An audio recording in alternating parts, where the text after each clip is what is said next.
democracy in South Africa. This year, we commemorate Human Rights Month under the theme, the Year of Unity, Socioeconomic Renewal, and Nation Building. At the heart of the struggle for liberation was the attainment of human rights and the restoration of human dignity. The period of the 1960s to the 1980s was characterized by systematic defiance and protest against the apartheid regime in the country. On the 21st of March, 1960, the community in Sharpeville, like their fellow compatriots across the country, embarked on a protest march against past laws. On the 25th anniversary of the Sharpeville massacre, tragedy struck again Kwalanga in the Eastern Cape, which became known as the Langa massacre. These horrific incidents exposed the apartheid government's deliberate violation of human rights to the world.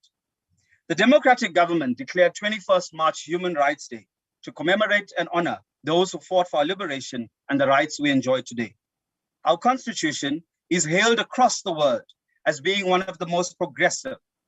Among others, it is founded on the following principles: human dignity, the achievement of equality, and the advancement of human rights and freedoms. The Constitution is the ultimate protector of our human rights. Chairperson, among the rights enshrined in our Constitution is the right to privacy. Privacy is a fundamental human right enshrined in numerous international human rights instruments. It is central to the protection of human dignity and forms the basis of any democratic society. It supports and reinforces other rights, such as freedom of expression, information, and association. Activities that restrict the right to privacy can only be justified when they are prescribed by law, necessary to achieve a legitimate aim and proportionate to the aim pursued. In terms of Section 7, subsection 2 of the Constitution, the state is required to respect, protect, promote, and fulfill the rights in the Bill of Rights. Section 14 of the Constitution provides that everyone has the right to privacy, which includes the right not to have A, their person or home searched, B, their property searched, C, their possessions seized, and D, the privacy of their communications infringed. There are various pieces of legislation that relate to the right to privacy. Of particular importance is the Protection of Personal Information Act 4 of 2013, POPIA, which deals with data protection. The Regulation of Interception of Communications and Provision of Communication-Related Information Act 70 of 2002, RICA, which deals with the interception of communications, and the Electronic Communications and Transaction Act of 2002, ECTA, particularly in relation to encryption. South Africa has ratified 2 international treaties relevant to the right to privacy: the African Charter on the Rights and Welfare of the Child, Article 10, and the International Covenant on Civil and Political Rights, Article 17. Parliament passed the Protection of Personal Information Act, POPIA, to give expression to the right to informational privacy, also known as the right to the protection of personal data. In order to implement these laws and in line with international practice, the POPI Act creates the Office of the Information Regulator, which must ensure respect for and to promote independent, enforce, and fulfill the rights protected by the Act.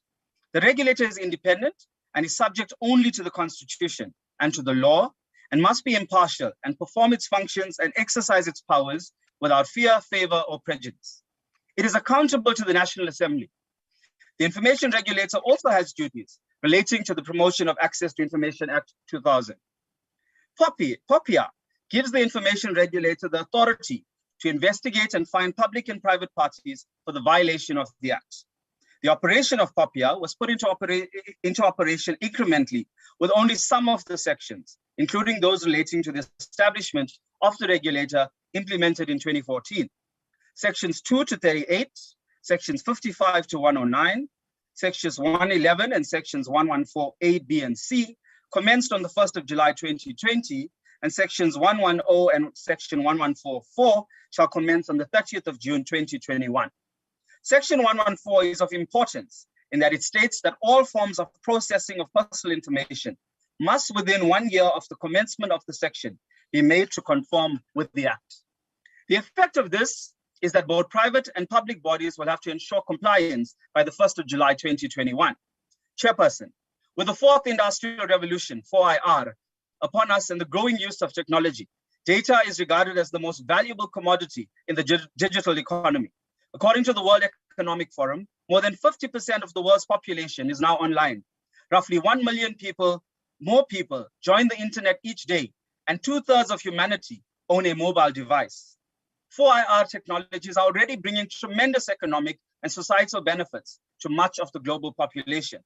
With that said, many unintended consequences have also surfaced. Cyber attacks have become a common hazard for individuals and businesses. The safety of people's data is therefore critical.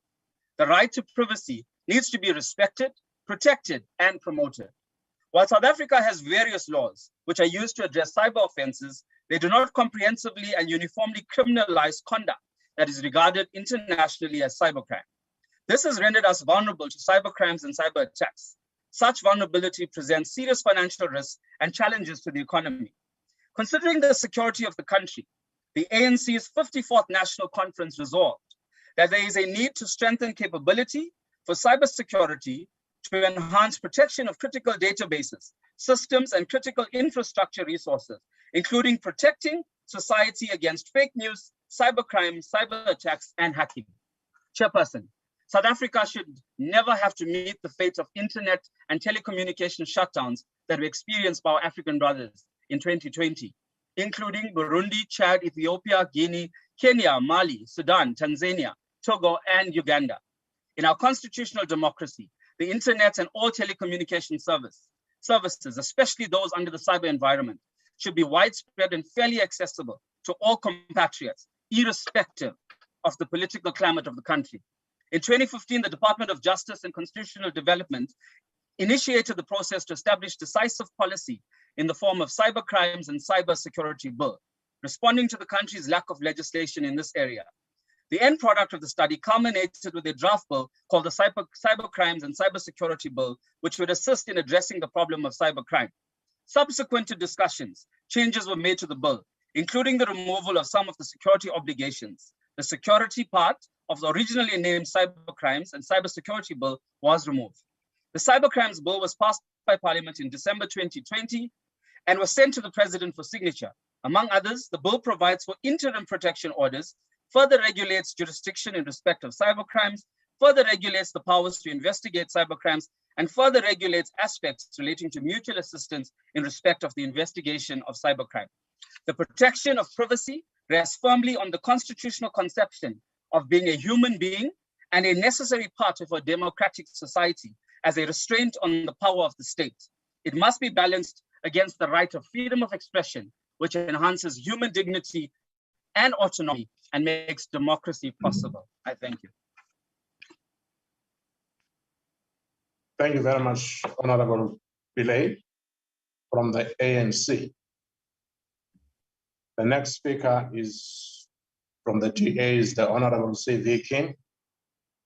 Thank you, Speaker. Speaker, I rise first to say long live the spirit of Umtokosi Ntumba, who needlessly died yesterday at the Wits University. We live in an age in which access to highly sophisticated technologies in almost every social media, economic or military asset has become scrutinized or vulnerable to disruption, whether temporary or more lasting from an outside attacker or even an inside source. In a globalized but also more confrontational and complex world, resilience will remain an ongoing concern requiring constant adaptation as new vulnerabilities and threats emerge. Conventional crimes normally leave a trail of evidence that can be tracked to solve the crime. However, crimes that take place in cyberspace are more complex to trace and therefore to solve. South Africa, like other countries, is not immune to this phenomenon. Cyber insecurity is often underestimated. Government and individuals do not know the extent of damages that can be caused on the economy or on society by an insecure cyber environment. An insecure cyber environment has a direct impact on critical infrastructure that is needed for the economy to run adequately. In the past, South African government have already experienced direct attacks on infrastructure. In 2017, Telkom was a victim of global cyber attack. This resulted in Telkom experiencing service problems which prevented subscribers from buying data bundles. It took Telkom days to solve the problem, which undoubtedly led to millions of profits lost during this time. In 2019, there was the attack on the Johannesburg municipal electricity system, which largely affected billing, or the attack on the country's major critical information infrastructure, through which major banks affected. Early this year, Nedbank experienced a data breach of 1.2 million clients were affected. In August last year, South Africa's major banking groups, including Standard Bank, FNB, and Absa, had a breach of 24 million clients' data. Essentially, 793,794 businesses had their details breached by a fraudster.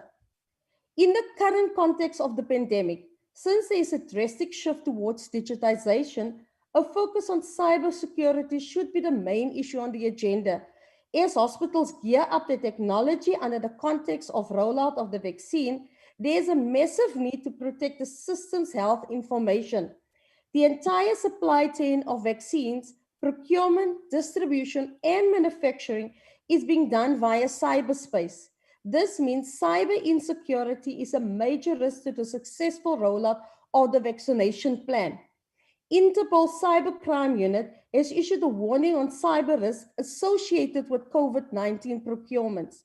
Interpol stated that over 3,000 websites associated with online pharmacies has been suspected of selling illicit medicine and medical devices, and around 1,700 cyber threats, especially phishing and spamming malware, were being experienced.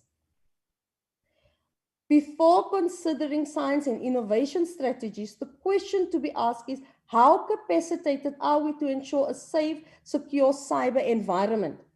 Government responded in 2015 with a National Cybersecurity Policy Framework, with implementation led by the Minister of State Security.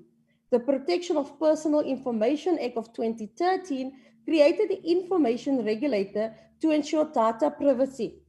The POPI regime is being implemented slowly and has overly widely exemptions for national security. The information regulator was not fully operational, and the cyber war strategy is yet to be finalized. South Africa lags behind economies in cybersecurity legislation, in government coordination, in engagement with businesses and citizens, and the supply of skilled labor.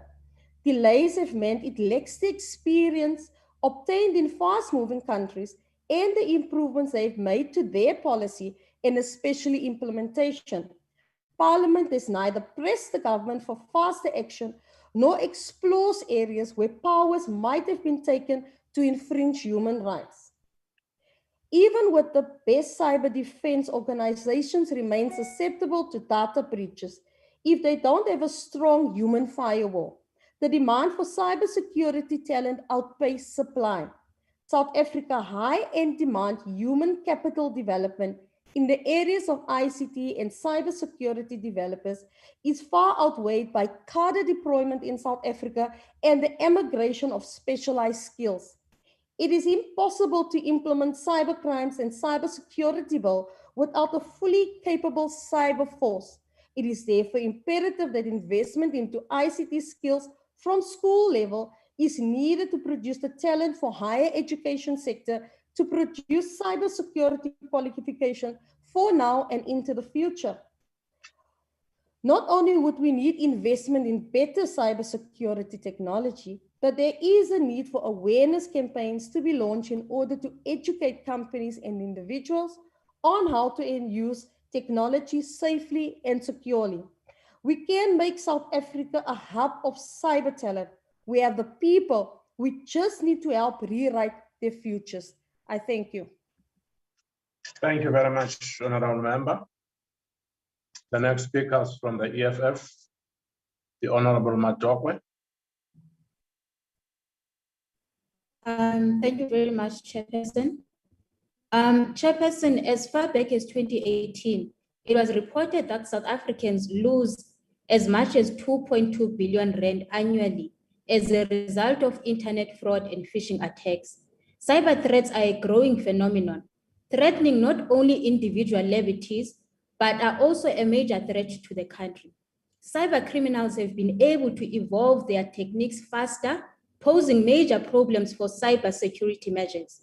These cyber threats are only going to be intensified as South Africa and the world transition from office work to doing most of the work and most of their transactions online as a result of the new reality introduced by COVID-19.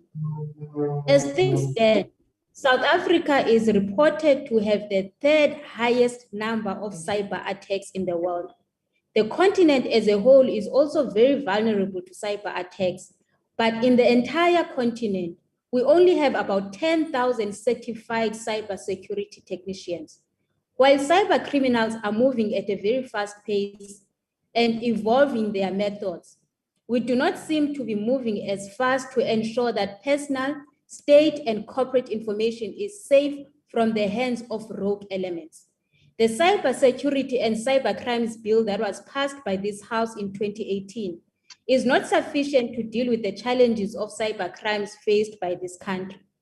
The 3-year imprisonment term on people who commit cybercrimes is not a sufficient enough deterrent for offenders. More critically, the country does not have enough capacity to investigate and prosecute these types of criminal activities. We need to expand our capacity for both cybercrimes technicians who must help the state and the banks against these phishing attacks, as well as improve the ability of our investigative and prosecutorial services to deal thoroughly with these crimes.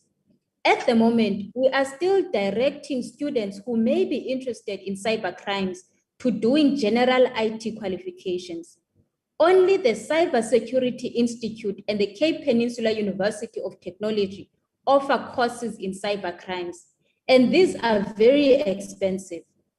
The Department of Science, Technology, and Innovation has spectacularly failed to appreciate the severity of the threats and have not done what they should have done and can still do to train as many people as possible in order to protect the country from cyber attacks. The department's own policy framework, titled the National Cyber Policy Framework, enjoins the department to develop and facilitate cybersecurity research for the country. In combating cyber threats, this country must create flexible and dynamic cybersecurity strategies, which are in line with high priority national objectives, so as to meet new global threats head on. Government must also build internal capacity to develop and manufacture ICT hardware and software unique to South African and African needs. Furthermore, the government must use science, technology, and innovation to produce the knowledge, information, skills, and talent needed to support, facilitate, and fuel the development and growth of strategic sectors of the economy and society, which are central to the overall independence and sovereignty of South African and African people. Central to any moves towards development and economic growth, Chairperson, is education and maximized educational opportunities. In this regard, as the EFF, we reiterate our call for free decolonized education for all from grade 1 until one attains their first undergraduate qualification. We further pledge our solidarity with all students across the country as they contemplate ways to ensure the government delivers on its promise for free education, not this arrogant ducking and diving we've been subjected to since this year started. Thank you very much, Chairperson. Thank you, Honorable Matokwe. The next speaker is from the ANC, Honorable the Deputy Minister of Police.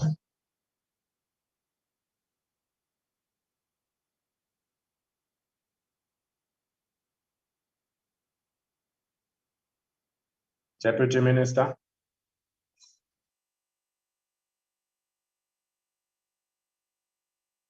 Deputy yes. Minister. Thanks, Chair. I was muted. Okay. Yes, thank you, Chair. And let me acknowledge the Minister and members of Parliament present here. It's a privilege and an honor for me to be part of this debate this afternoon in the context of the struggle that is currently unfolding in our country for free education by our young people. The 21st century has indeed ushered in unprecedented levels of information and communication technology advancements. These leaps in technological advancement have inevitably brought about drastic changes in the way we live our lives, economically, socially, and politically. The world today is more interconnected than ever before. Yet with all its advancement, increased connectivity brings increased risk of theft, fraud, and abuse. Ladies and gentlemen, with these enormous technological advancements made in ICT came an upsurge in technology-based crime and the technologically advanced high-tech criminals using computers and advanced technology to commit crime, protected by the anonymity that this technological advancement offers. With all the convenience and advantage of the increased usage and reliance on ICT, subsequent spikes and prevalence of cyber crimes are now demanding law enforcement agencies to refocus their crime combating strategies and interventions to include the policing of the cyberspace. Chairperson and members, cybercrime has evolved into a distinctive and sophisticated crime phenomena which requires a highly skilled and specialized law enforcement response. It calls for a multidisciplinary approach in which actionable intelligence plays a key role.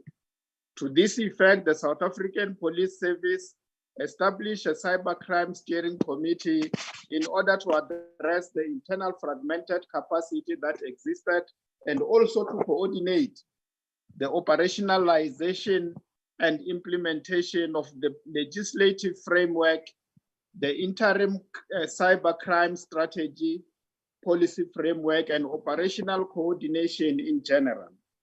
One of the unique characteristics relating to cybercrime is that it often takes place across jurisdictional boundaries, with offenders steering cyber attacks through various jurisdictions, which can only be countered by cross-border and international law enforcement responses.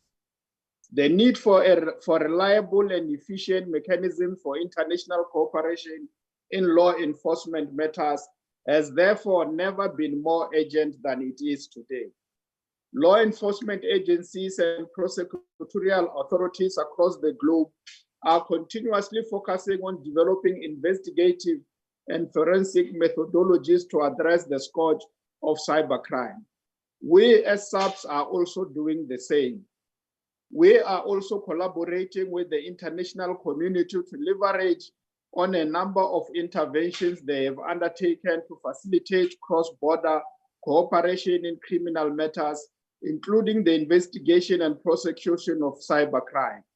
One such collaboration is with Interpol.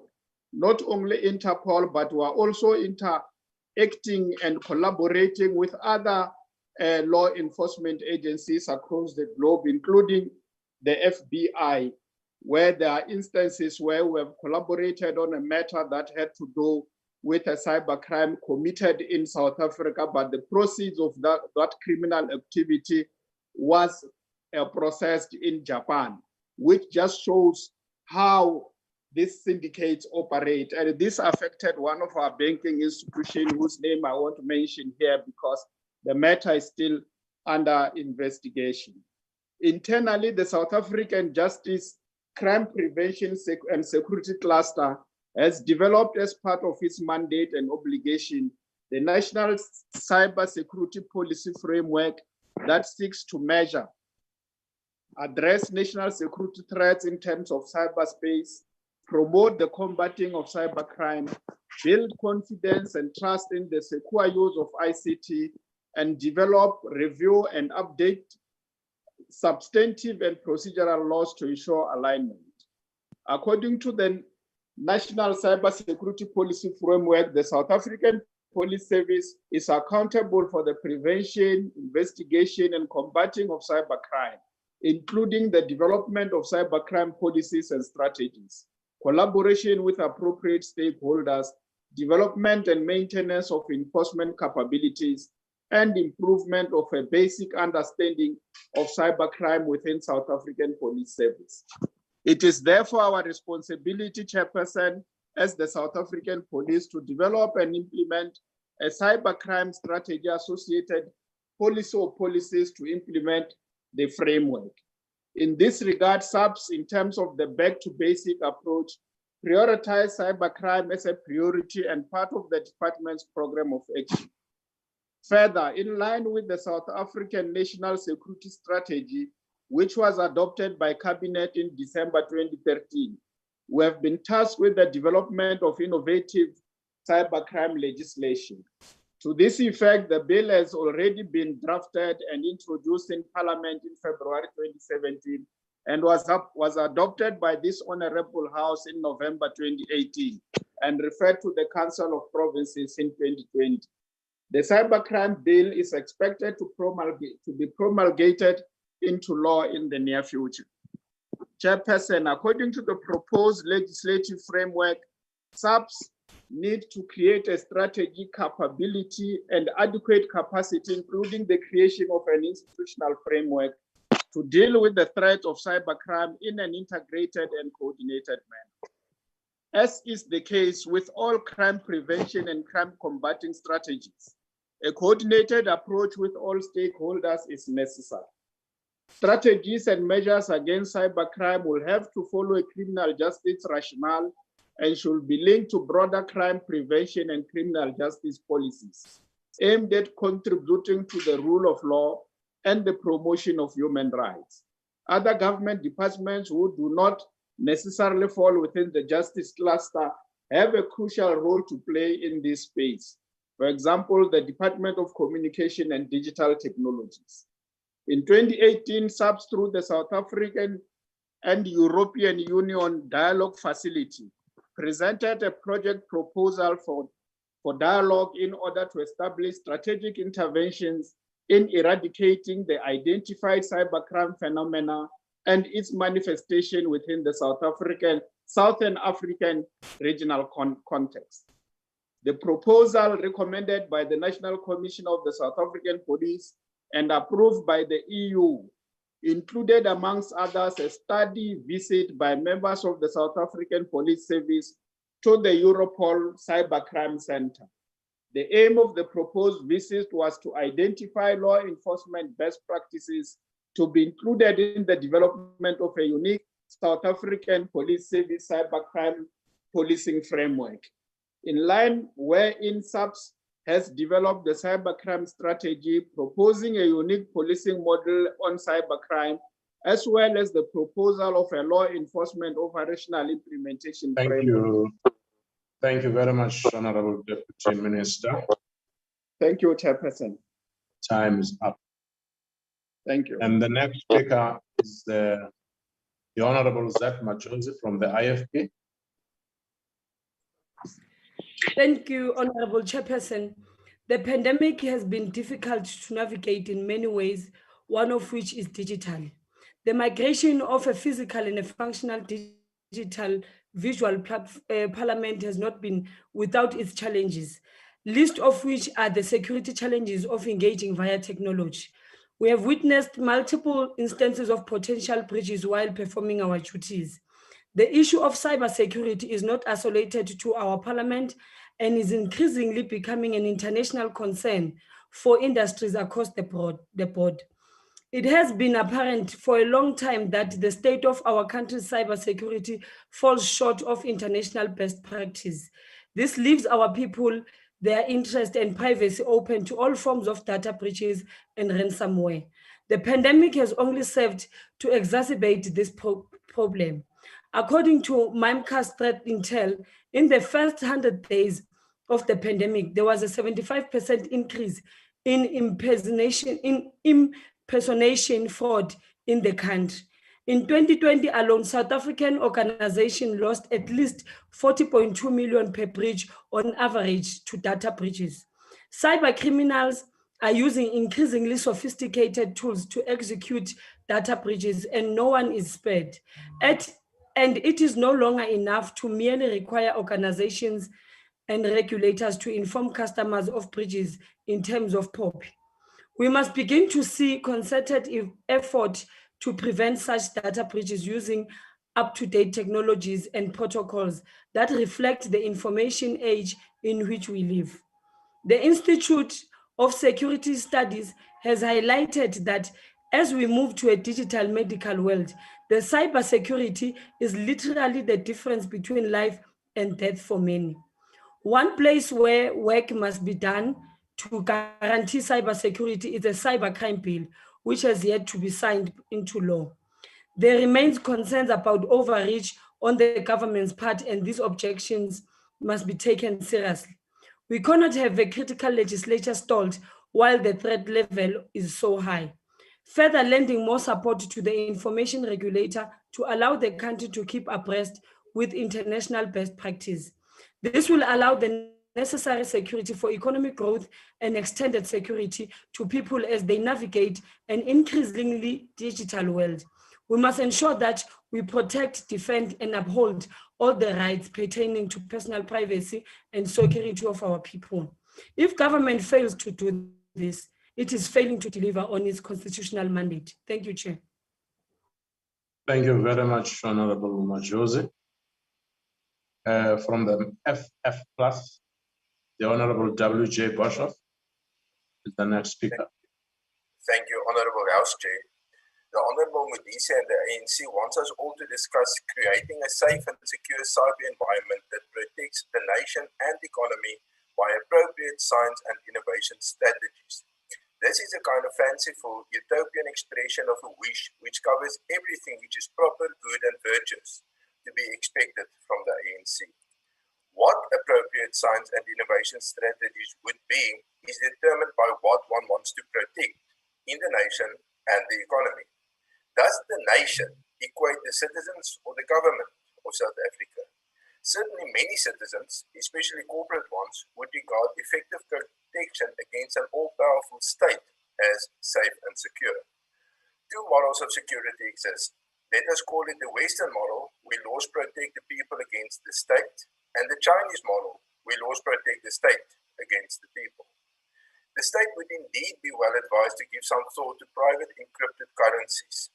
This technology may enable citizens to put their income out of the receiver of revenue sight. That would turn tax from an inescapable duty to a voluntary contribution.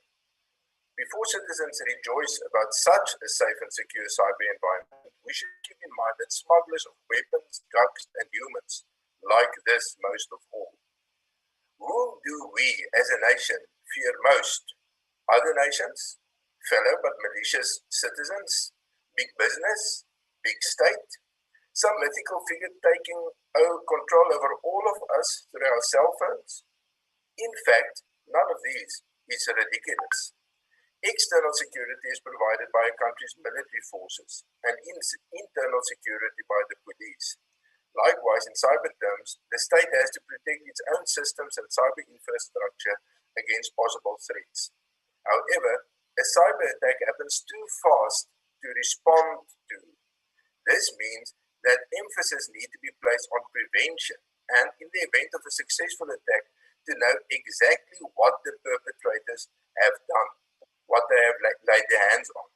Only if that is known, the consequences can be managed.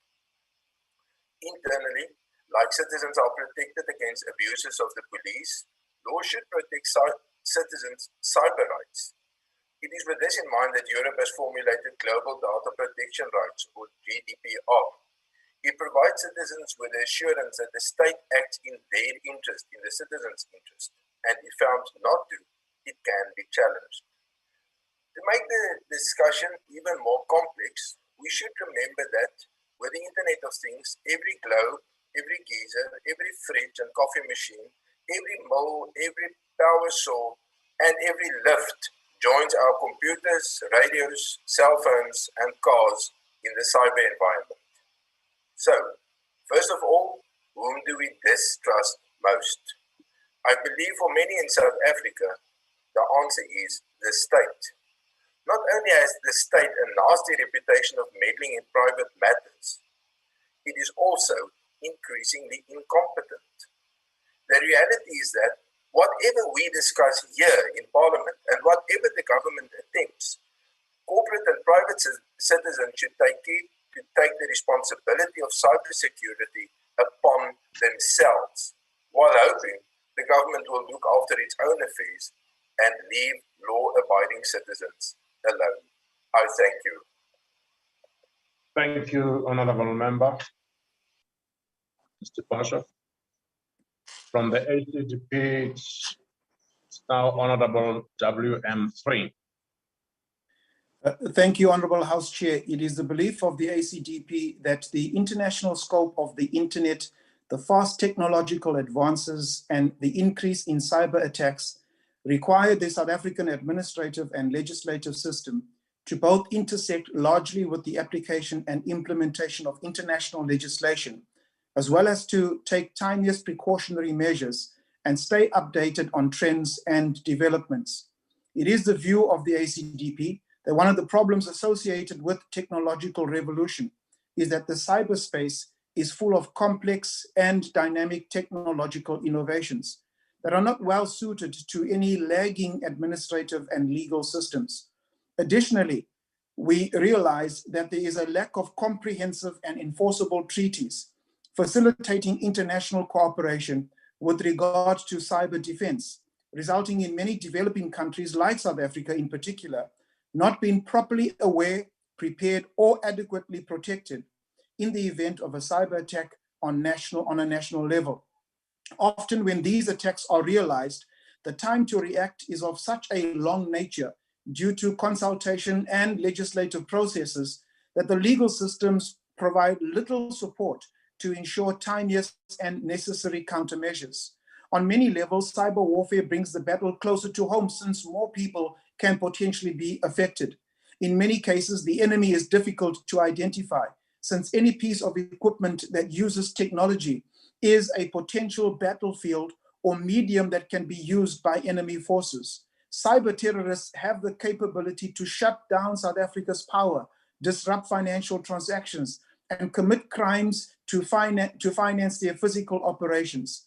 Organized crime is also increasingly making use of the internet as a means of communication and financial gain. Therefore, South Africa needs a national cyber defense system to which everybody must comply. Cybercrime has emerged as a significant contributor to economic crime losses in South Africa and is considered to be the fourth most common economic crime after the misappropriation of assets, bribery and corruption, and financial statement fraud.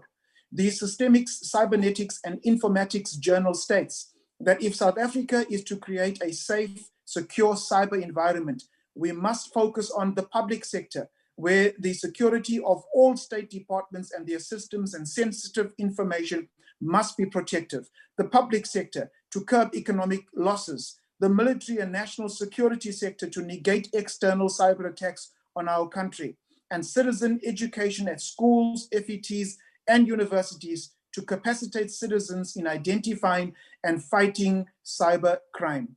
The ACDP supports these interventions. Thank you, Honorable House Chair. Thank you very much, Honorable Thring.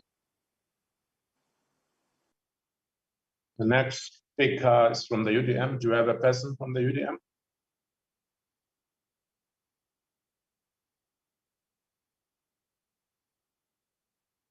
Okay, the next speaker is from the ANC, the Honorable MC Mathale. Thank you very much, Chairperson. Honorable members, the preamble of the report of the Presidential Commission on the Fourth Industrial Revolution said that throughout human history, the search for human well-being has been an enduring and foundational concern. In response to this fundamental human conundrum, in 2013, South Africans articulated a developmental vision, Vision 2030, as calculated in the National Development Plan as the latest iteration in the continuing quest to ensure security and welfare for all, explicitly aimed at removing the triple scourge of poverty, inequality, and unemployment by 2030. This version 2030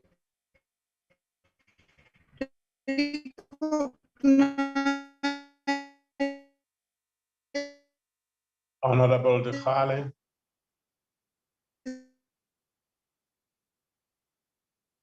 Honorable Dechale, we have lost you. The country's socio-economic transformation is in which all South Africans can meaningfully. Hello, Chair. Hello. Hello. Honorable Hello, Chairperson. Dechale, go ahead, please. Go ahead. You still Thank you have very some much. time. The 2018 State of National Address. The 2018 State of Nation Address directed that the Digital Industrial Revolution Commission would respond to rapid technological advances and ensure the nation's prosperity. The Presidential Commission on the Fourth Industrial Revolution included the private sector and civil society to ensure that the country is in a better position to seize opportunities and manage the challenges of rapid advances in information and communications technology. The Presidential Commission on the Fourth Industrial Revolution made 8 key recommendations that are considered game changers within the Fourth Industrial Revolution and have to be implemented by the relevant stakeholders. The following constitute part of the recommendations. 1. Invest in human capacity related to Fourth Industrial Revolution. 2. Build Fourth Industrial Revolution infrastructure. 3. Establish an artificial intelligence institute. 4. Establish a platform for advanced manufacturing and new materials. 5. Secure and avail data and enable innovation. 6. Incentivize future industries. 7. Review and amend policy and legislation. 8.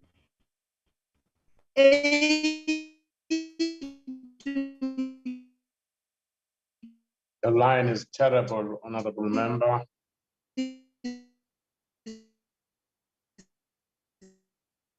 Honorable Dechale, you're gone.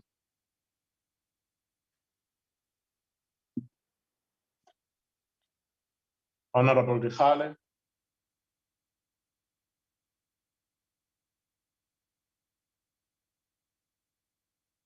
Honorable Dechale.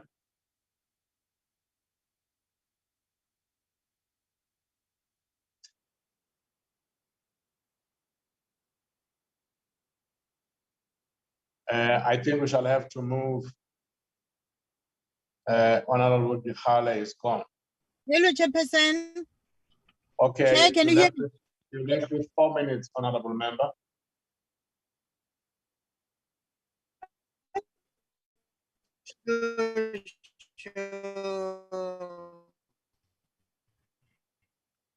Sorry, your line is very bad, Honorable Member. Let's call it a day.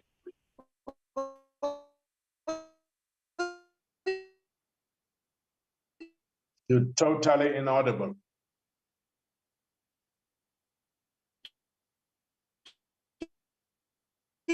Honorable Member, we shall have to move. House Chairperson, within the aforementioned technological action in the cyberspace,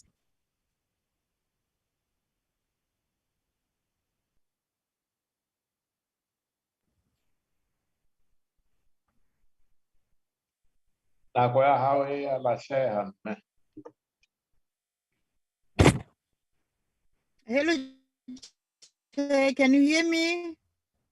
You're totally inaudible. I can hear you now. Am But you're I left with a few minutes.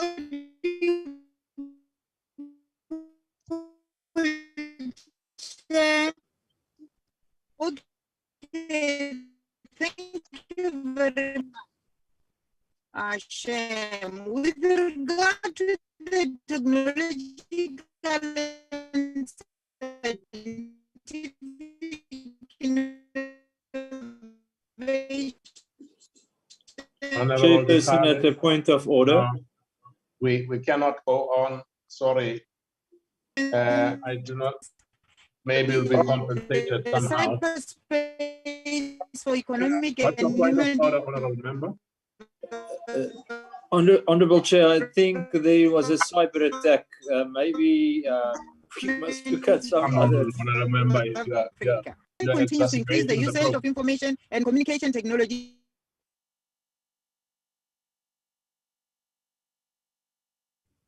Hello, Chair, can I go on? Go ahead, honorable member. You're left with 2 minutes, I think.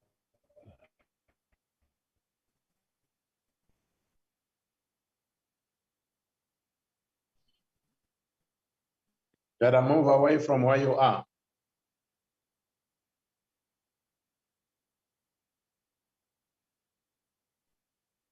Honorable Dikhale.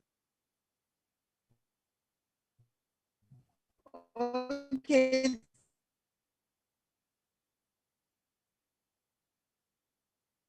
Honorable Dikhale.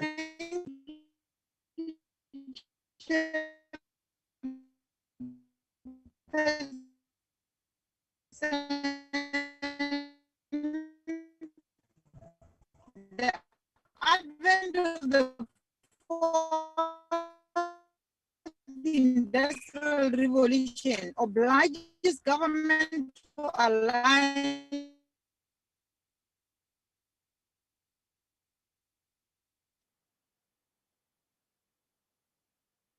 Oh, no.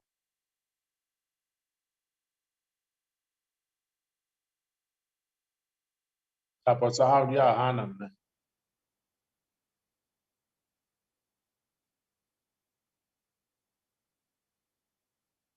Honorable Dikhale.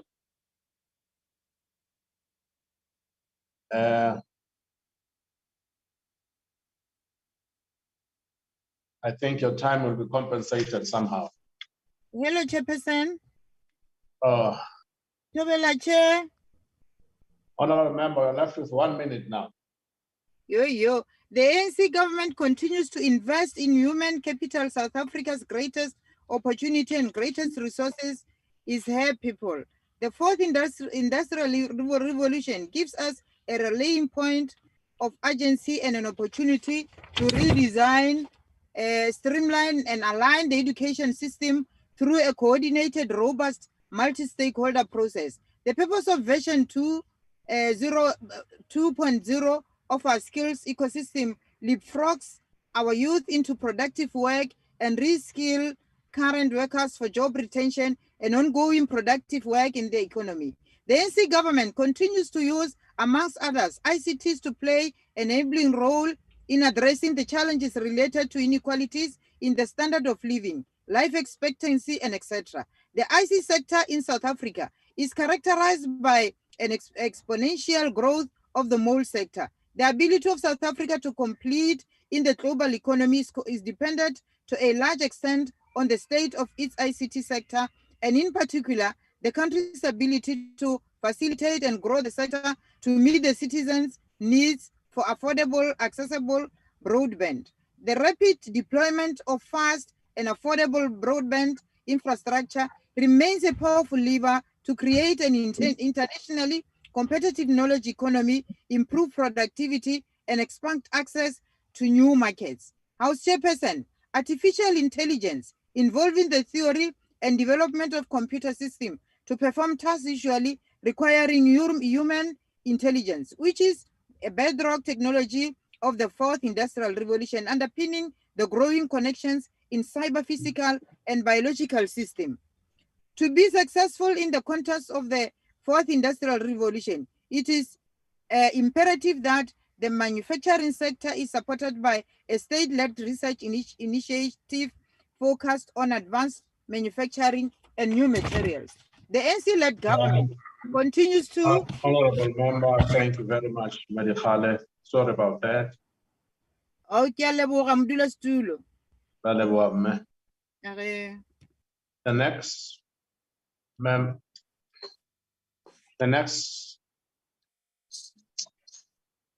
The next member on the platform is from the NFP. Do you have a member from the NFP?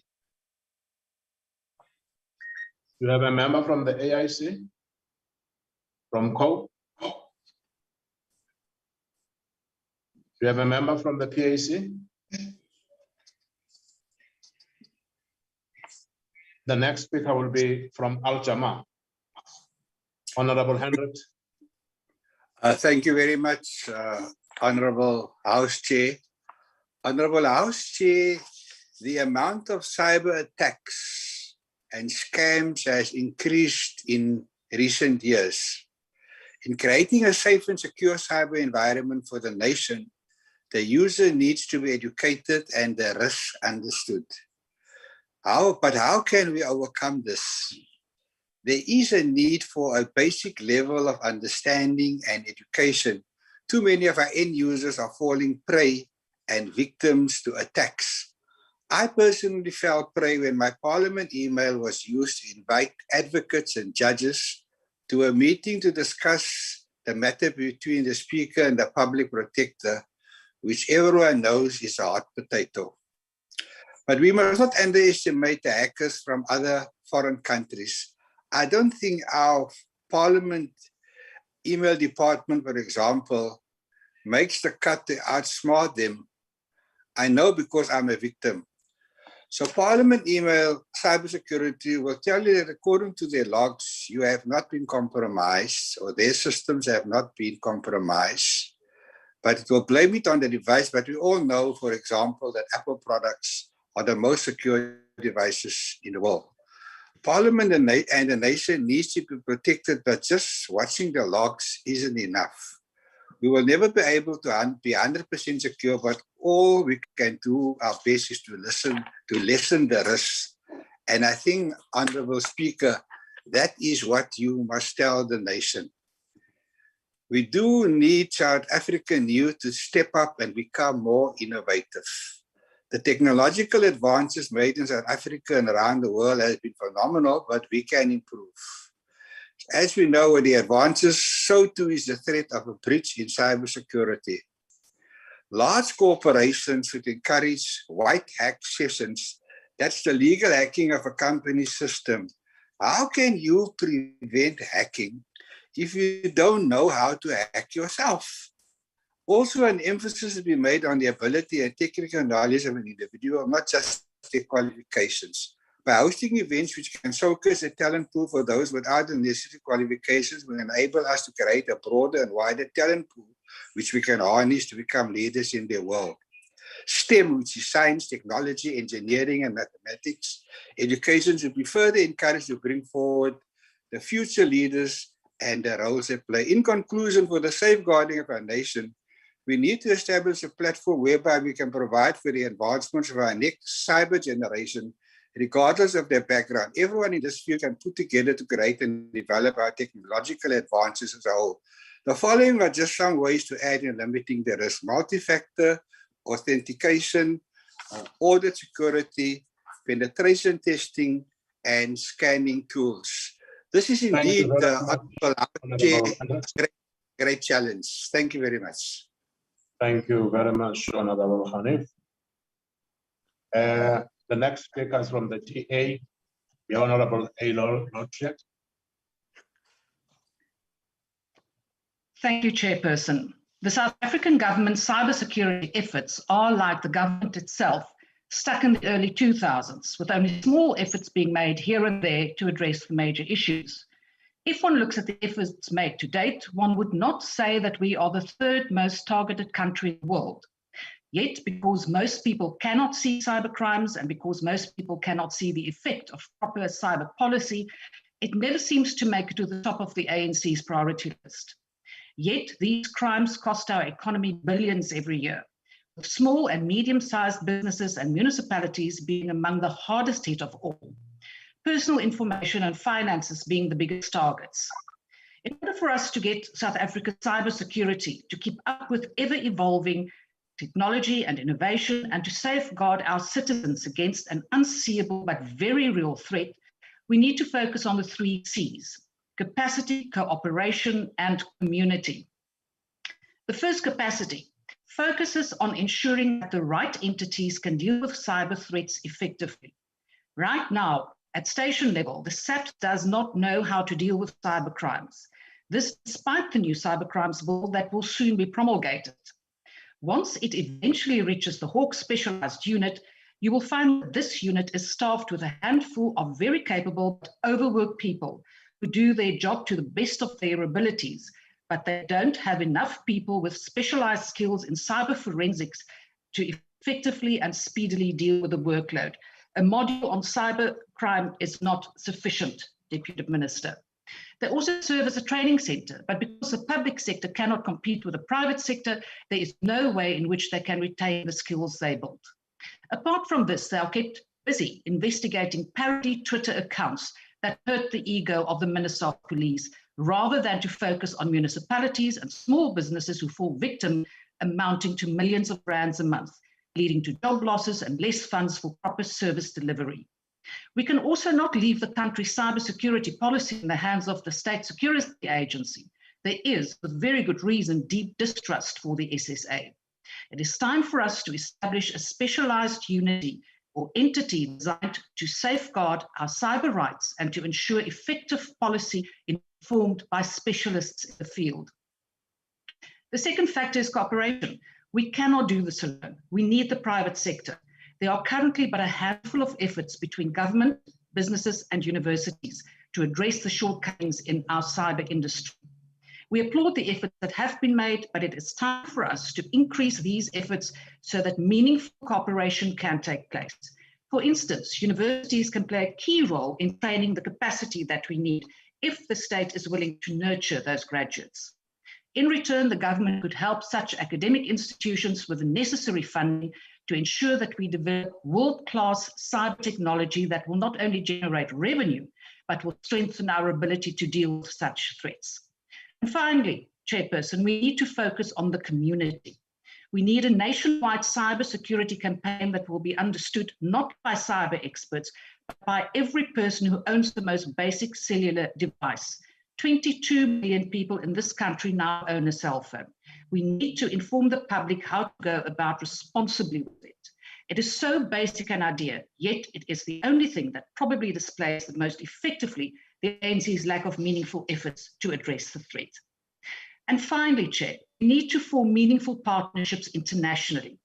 We still await a better excuse from the government as to why the Budapest Convention was never ratified, whilst it has become a convention ratified not only by the European Union, but by 64 countries worldwide.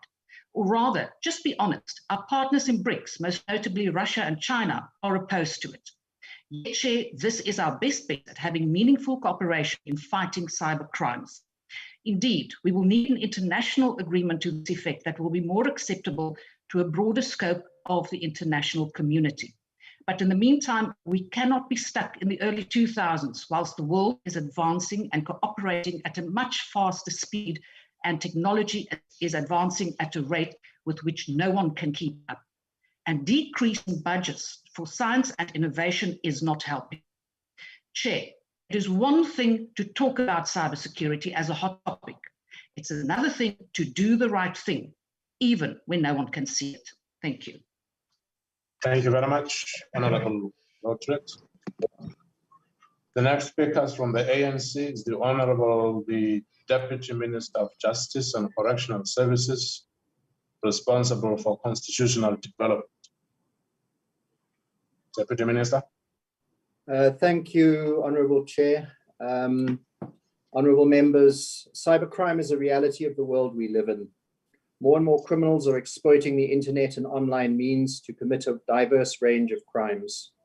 We know that highly complex cybercriminal networks bring together individuals from across the world to commit these crimes.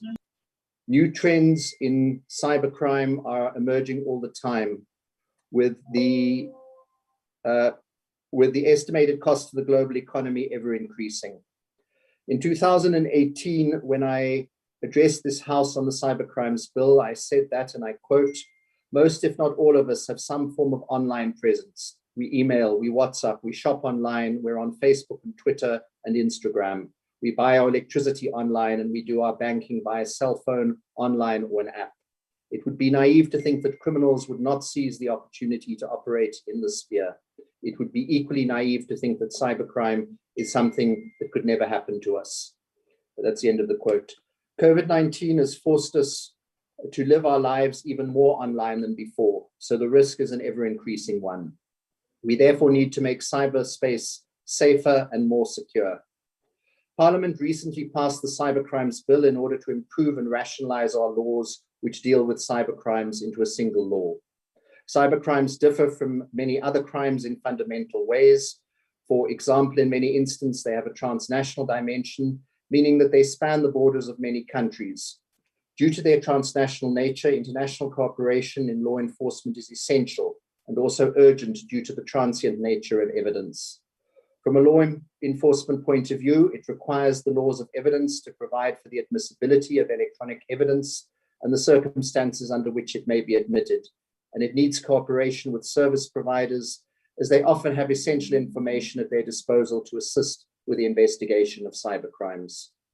It was necessary to align our law with international trends and best practices, as dual criminality and adherence to general accepted standards and practices to investigate cybercrimes are essential for international cooperation.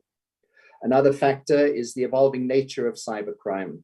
The methods of committing cybercrimes change rapidly, and our laws need to keep pace with the more intrusive and complex investigative measures which are needed to investigate cybercrime. So, Honorable Lotrit, we are not stuck in the early 2000s. Various countries, including other countries on our continent, have enacted cyber-specific laws to deal with cybercrimes, and various other countries are in the process of enacting specific laws to come to terms with the escalation of cybercrimes. The new Cybercrimes Act, once assented to, will rationalize the laws of South Africa which deal with cybercrime into a single law which criminalizes conduct considered to be cybercrime and criminalizes the distribution of data messages which are harmful. It also provides for protection orders to protect victims against harm. The Act will impose obligations on electronic communication service providers and financial institutions to report cybercrimes to the police, and provides for capacity building by the police to detect, prevent, and investigate cybercrimes. Various acts can take place in cyberspace or the virtual world, which enhance the ability of any person, entity, or organization to engage in computer terrorist activities. With regards to information, sensitive or confidential information that is not adequately protected from search robots or hacking attempts can be easily accessed. Considerable information can be obtained about possible targets through legal as well as illegal access. Criminal and terrorist activities can be planned, and preparations of how to carry out an attack can take place over the internet. By using encryption technology and anonymous communication technologies, unwanted access to such communications may be limited. The internet can also be used to receive funds or move funds around with a degree of anonymity. The new Act will provide for expanded jurisdiction in respect of these offences, so as to cater for the transnational dimension of cybercrime. The procedures to investigate cybercrimes and the extensive mutual assistance mechanism in the legislation is also applicable to terrorism and terrorism-related investigations. There are also other legislative considerations to strengthen our response to cybercrime. Amendments to the Protection of Constitutional Democracy Against Terrorist and Related Activities Act have been proposed to deal with cyber terrorism. The Regulation of Interception of Communications and Provision of Communication-Related Information Act, or RICA, is essential for the investigation of cyber-related offences, while the Financial Intelligence Centre Act provides for control measures and reporting obligations in respect of money laundering and financing of terrorist and related activities. The new Cybercrime Act will provide that the National Executive may enter into agreements with any foreign state regarding the provision of mutual assistance and cooperation relating to the investigation and prosecution of offences and the implementation of cybercrime response activities. It allows for training, research, information, and technology sharing and exchange of information on the detection, prevention, mitigation, and investigation of cybercrime. It also allows for the implementation of emergency cross-border mechanisms to mitigate the effects of cybercrime. This provision can be used to forge the necessary relations with other states to combat cybercrime. We all need to be vigilant and protect ourselves within the cyberspace and when we are transacting online. There are steps we can all take. For example, be careful of clicking on links and opening documents from sources that you don't recognize. Be aware of things like phishing. There is a saying that passwords ideally should be used in the same way as underwear. Do not show it to anyone and change it frequently. The South African Banking Risk Information Center, or SABRIC, has said that one should never list one's main email address publicly anywhere. This includes online advertisements, blogs, or places where your information can be harvested by spammers. Be mindful of how much personal information you share on social media. Always set the privacy settings of your social media profiles to the highest level possible. Never log into your banking account through a link in an email. Monitor your bank accounts to ensure that no irregular activity has taken place, and don't respond to emails that claim to be from your bank or another company requesting your account details. The National Cybersecurity Policy Framework for South Africa promotes coordination and consultation between the Justice, Crime Prevention and Security Cluster departments, the private sector honorable literate, and civil society regarding cybersecurity matters through the establishment of a cybersecurity hub within the Department of Communications and Digital Technologies. The hub has been established and is largely responsible for public education. The hub works closely with SABRIC, that's the banking body, and various electronic communication service providers on initiatives to make information regarding threats in cyberspace available to the public, as well as to educate the public on measures that can be taken to protect themselves against such threats. The new legislation, coupled with the work of the hub, will ensure that we make cyberspace a safer place for everyone.